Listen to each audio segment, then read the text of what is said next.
Serge Achtenberg, bonjour. Bonjour Nelou. Président de Radio J pendant 38 ans et fondateur de Radio J, vous nous racontez l'histoire de Radio J.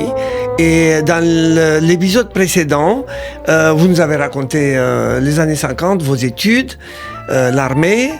Et maintenant, 1967, vous étiez où? En 67, j'étais à Lyon. J'étais donc marié, comme je l'ai dit, et je travaillais dans l'entreprise familiale du côté de ma femme, et j'étais à Lyon. Quel est votre souvenir de la guerre et de 6 jours, bien sûr? Ça a été quelque chose d'incroyable. Imaginez-vous que c'est moi qui organisais la manifestation avec Pierre Lévy, qui était le patron de la LICA à Lyon à l'époque, qu'on appelait Pierrot Lévy. Et c'est nous deux qui avons organisé cette manifestation. Il y avait déjà les problèmes entre les associations, la communauté. Ça n'a pas changé. Le président de la communauté, qui était par ailleurs un homme intelligent et un brave monsieur, a dit « Nous, on n'organise pas des manifestations dans la rue.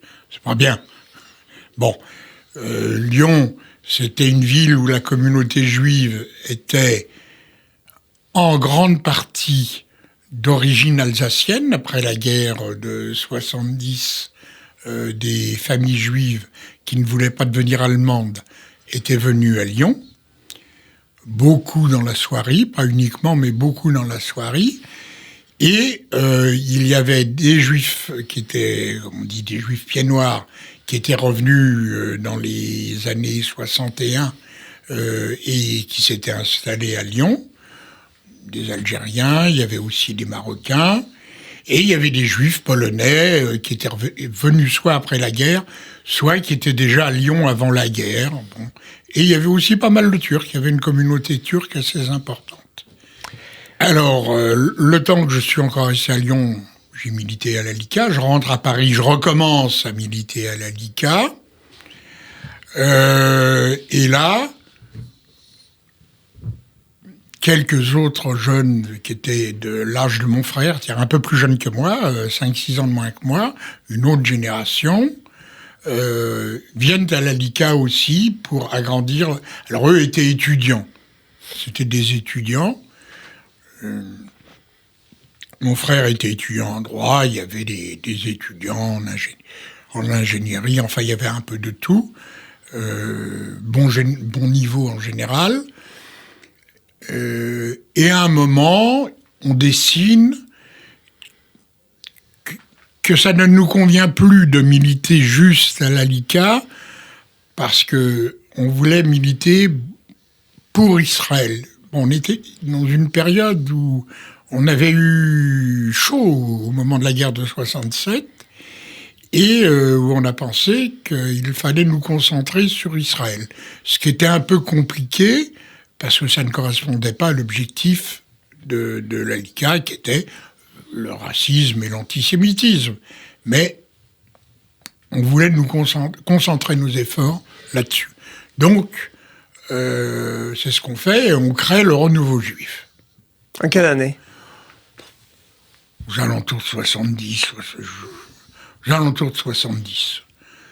Je ne me souviens pas. Bon. C'est une période aussi en Israël avec ce qu'on a appelé la guerre d'usure, autour du canal de Suez, il y avait des morts tous les jours. C'était une période très difficile pour Israël. Une période très très dure. Et déjà, à Paris, en France, un courant anti-israélien. Voilà, des mouvements pro-palestiniens, anti-israéliens. Enfin, il se passe beaucoup de choses, et la presse, surtout après la guerre de 67, la presse qui tourne kazakh et qui devient anti-israélienne petit à petit. Un peu comme la politique de la France. Tout à fait, et les journalistes suivent le Quai d'Orsay. Le Quai d'Orsay et le président du Conseil à l'époque. Donc, les choses sont difficiles, mais on milite dans ce sens. Pas seulement, parce qu'il me semble qu'il y a eu un procès en Allemagne avec... vous êtes allé avec Serge ça, c'est un peu Klarsfeld. plus tard, en 70, oui. Oui, en 70. Oui. Ben, racontez-nous cet épisode. Alors, ça, c'est autre chose, parce qu'on se battait, bien sûr, comme je Il disais. n'y avait pas que le combat pour le combat sioniste pour l'État d'Israël, Mais il y avait aussi un combat contre... Contre les anciens nazis. Exact. Contre les anciens nazis, Serge et Beat Klarsfeld apparaissent sur la scène, je dirais, militante juive, ou concernant les juifs, et notamment Beat, c'était dans la stratégie de Serge et Beat que c'était Beat qui faisait comme elle était allemande, non juive, c'était Beat qui faisait les actions pour tous les deux. Et il faut dire que personne ne les aidait. Et moi, je cherchais à rentrer en contact avec eux. Bon, un soir de meeting à la Mutualité, j'ai Pierre Bloch, qui était président de la LICA, qui me dit « Serge, je ne sais pas si tu le connais, mais il y a Serge Klarsfeld qui vient tout à l'heure. » Moi, j'étais trop content, je cherchais à le joindre, je ne savais pas où le trouver. Effectivement, il arrive un moment après, et il me dit « Beat est en prison en Allemagne, il faut qu'on fasse une action pour la sortir. » Donc on fait une action avec Serge, les jeunes de la LICA. Bon, on peut en parler, ça fait 50 ans, hein. Bon, on va sur les vitrines de certaines organisations allemandes à Paris, comme les chemins de fer, le Goethe-Institut et des choses comme ça, écrire « Libérer Beat Klarsfeld », etc. Et ça commence à bouger dans les milieux allemands en France, à l'ambassade, évidemment, etc. Et ça commence à bouger et à bouger. Bon, et c'est là qu'on a commencé à militer avec Beat. En même temps, on militait aussi pour la liberté pour les Juifs d'Urs.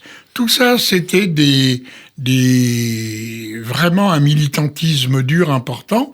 Et on était nombreux entre le soutien à Israël, la lutte contre les anciens nazis et la lutte pour la liberté des Juifs d'Urs. On était plusieurs centaines de jeunes Juifs à Paris à faire tout ce travail. Le renouveau juif était très en avant quand il a été créé, et ça va faire l'objet d'une autre séance. Oui, mais avant ça, je veux qu'on reste dans les années 70. Il y a eu un procès d'un ancien nazi. Oui, mais je vais vous le raconter. On a encore le temps, on a encore 3 minutes. Alors, dans cette lutte contre les anciens nazis, il y avait à Essen, en Allemagne, un député qui était de profession avocat, un député du FDP, Freie Demokratische Partei,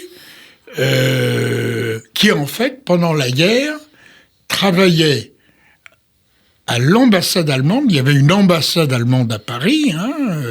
C'était un pays occupé qui était en théorie indépendant de l'Allemagne. Donc il y avait une ambassade et il y avait une section juive à l'ambassade. Et ce député était le responsable de cette question juive. Et il était devenu, au Bundestag, c'est-à-dire au Parlement allemand, il était devenu le rapporteur sur la loi qui allait effacer tout ce que les anciens nazis avaient pu faire, qui était une loi d'amnistie. Et donc, Serge et Beat nous avaient demandé de travailler avec eux pour que cette loi ne soit pas votée. Donc un matin de 1970, je crois, 70 ou 71, nous sommes partis, un petit groupe. Il y avait Francis Lanchner, qui m'a rejoint aussi plus tard à Radio J. Il y avait Rafi Marciano, qui est à Judaïque FM maintenant, et on a fait connaissance à cette occasion.